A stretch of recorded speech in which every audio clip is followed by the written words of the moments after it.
Friends, आज हम discuss करेंगे फर्स्ट फ्लाइट बुक के chapter first a letter to God written by J.S. Fuentes, जो कि एक मैक्सिकन राइटर हैं। हमारे चैप्टर के मेन कैरेक्टर हैं लेंचो, जो कि एक फार्मर हैं। चैप्टर की स्टार्टिंग में बताया गया है कि एक क्रेस्ट मीन्स एक छोटी हिल पर एक सिंगल हाउस है जिसके पास से एक रिवर फ्लो हो रही है। वहीं पास में लेंचो का एक राइप कॉर्न का फील्ड है जिसमें फ्लावर्स आ चुके हैं और इस बार एक अच्छी हार्वेस्ट होने का इंडिकेशन दे रहे हैं। तो लेंचो अब एक्सपेक्ट करता है कि अच्छी सी रेनफॉल हो जाए जिससे उसके कॉर्न फील्ड में इरिगेशन हो सके। इसलिए वो बाहर खड़ा होकर स्काई की तरफ देखता हुआ अपनी वाइफ से कहता है कि इस बार अच्छी बारिश होने वाली है। अंदर उसकी वाइफ, जो कि डिनर बना रही होती है, वो बोलती है यस गॉड विलिंग। अपने यंगर सन्स जो कि बाहर खेल रहे होते हैं और ओल्डर सन्स जो कि फील्ड में वर्क कर रहे होते हैं, सबको खाने के लिए बुलाती है। ड्यूरिंग द मील वहाँ नॉर्थ ईस्ट की तरफ से बड़ी बड़ी रेन ड्रॉप्स गिरने लगती हैं।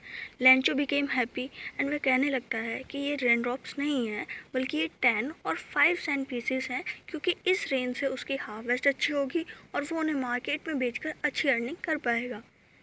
लेकिन क्या होता है, थोड़ी देर बाद जैसे ही वो अंदर जाते हैं, ज़ोर ज़ोर से विंड ब्लो करने लगती है और हेल स्टोन की बारिश स्टार्ट हो जाती है। उन्हें देखकर लेंचो बहुत परेशान हो जाता है। लेंचो परेशान क्यों हो जाता है? लेंचो इसलिए परेशान हो जाता है क्योंकि इन हेल स्टोन्स की वजह से उसकी पूरी फसल बर्बाद हो जाएगी। इसलिए एक तरफ तो लेंचो यह होप करता है कि हेल स्टोन्स की बारिश जल्दी से रुक जाए, लेकिन दूसरी तरफ जो उसके यंगर सन्स होते हैं उन्हें वो हेल स्टोन्स बड़े अम्यूजिंग लगते हैं, फ्रोजन पल्स की तरह लगते हैं, इसलिए वो उनके साथ खेलने लगते हैं। लेकिन लेंचो की होप पूरी नहीं होती है। वो बारिश कम से कम 1 आवर तक कंटिन्यूसली होती है और लेंचो बहुत डिसअपॉइंटेड हो जाता है। उस बारिश की वजह से लेंचो की पूरी कॉर्नफील्ड बर्बाद हो जाती है। प्लांट पर एक भी लीफ नहीं बचती और सारे फ्लावर्स ख़त्म हो जाते हैं। ऐसे लगता है जैसे कि पूरे फील्ड पर सॉल्ट की एक सफ़ेद चादर बिछा दी गई हो। So what will happen now?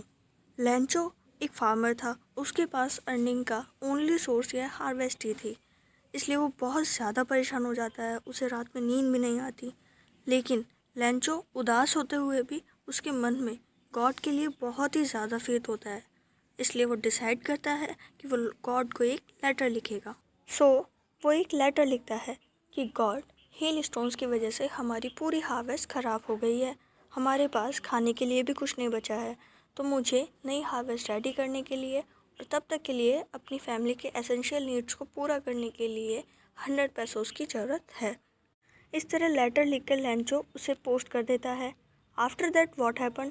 जैसे ही यह लेटर पोस्ट ऑफिस में पोस्टमैन पढ़ता है, उसे बहुत हंसी आती है क्योंकि इस तरह का एड्रेस उसने कभी नहीं देखा था। तो वो हंसते हुए पोस्टमास्टर के पास जाता है।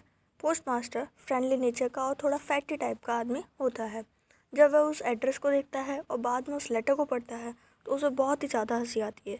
लेकिन फिर कुछ समय बाद उसे रियलाइज़ होता है कि इस इंसान का गॉड पर कितना ज़्यादा फेथ है और वो सीरियस हो जाता है। देन ही डिसाइड्स कि मैं इसकी हेल्प करूँगा। इसके लिए वो अपनी सैलरी का कुछ पार्ट और अपने एम्प्लॉयज़ से कुछ हेल्प लेकर 70 पेसोस कलेक्ट करता है। फिर उन 70 पेसोस को एनवेलप में डाल देता है और उस लेटर में सिर्फ एक वर्ड लिखता है, गॉड। उसके बाद क्या होता है, नेक्स्ट डे संडे होता है और लेंचो पोस्ट ऑफिस में थोड़ा जल्दी आ जाता है क्योंकि लेंचो को पूरा भरोसा होता है कि गॉड उसके लेटर का रिप्लाई ज़रूर देंगे और उसे पूरे 100 पेसोस कम्प्लीटली भेजेंगे। लेकिन जैसे ही वो लेटर को खोलता है, एनवेलप को खोलता है, उसे उसमें सिर्फ 70 पेसोस मिलते हैं और इसे देखकर वो बहुत गुस्सा हो जाता है। वो सोचता है कि उसने 100 पेसोस मांगे थे, लेकिन गॉड ने उसे सिर्फ 70 पेसोस क्यों भेजे हैं? इससे तो उसका काम नहीं चलेगा। सो ही डिसाइड्स कि वो गॉड को एक और लेटर लिखेगा। तो वो फटाफट काउंटर पर जाकर पेन पेपर लेता है और लिखता है कि गॉड, मैंने तो आपसे 100 पेसोस मांगे थे, तो फिर आपने मुझे सिर्फ 70 पेसोस क्यों भेजे हैं? बाकी कहाँ गए?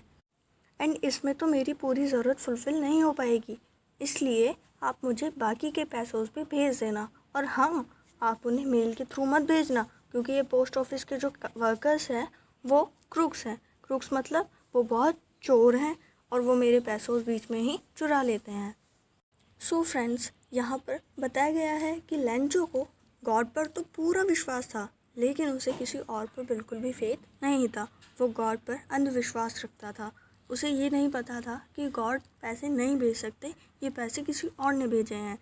उसे यकीन था कि ये पैसे गॉड ने ही भेजे हैं और गॉड ने मुझे पूरे 100 पैसोस भेजे थे। लेकिन बीच में पोस्ट ऑफिस के एम्प्लॉयज़ ने 30 पैसोस मेरे एनवलप में से निकाल लिए। तो इस तरह इस स्टोरी में लैंचो का, एक फार्मर का, गॉड के लिए फेथ को बताया गया है।